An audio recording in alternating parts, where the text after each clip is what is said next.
We're going to begin with this. President Trump is returning to the southern border today to wrap up a startling week in U.S. Mexican relations. It began with a threat to shut down the border to keep out drugs and waves of asylum seekers from Central America. Yesterday, the president said he will give Mexico 1 year to step up its drug and immigration enforcement.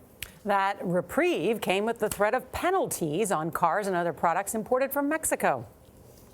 We would start with the tariffs, and we'll see what happens. But they are removing people out of Mexico on the way up to the United States. Chip Reid is along the border in Calexico, California, where the president will visit later today. Chip, good morning.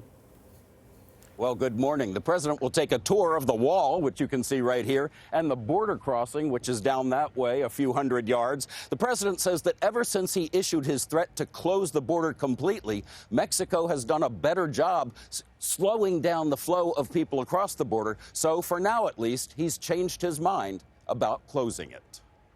We're going to give them a 1-year warning.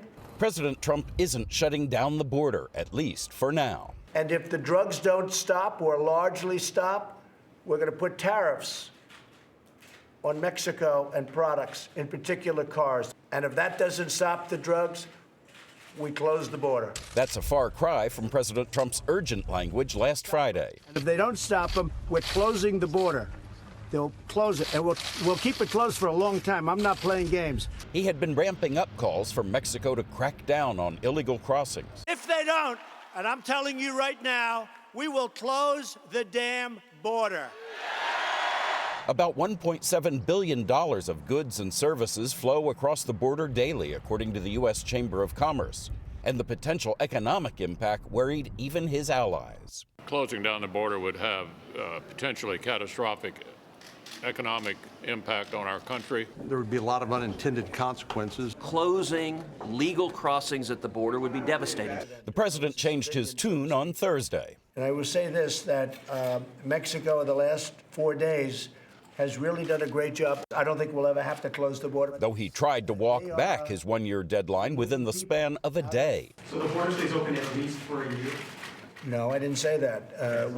We would start with the tariffs, and we'll see what happens. For now, Republicans are breathing a little easier. Friends don't let friends do dumb things, and it really would have been a mistake.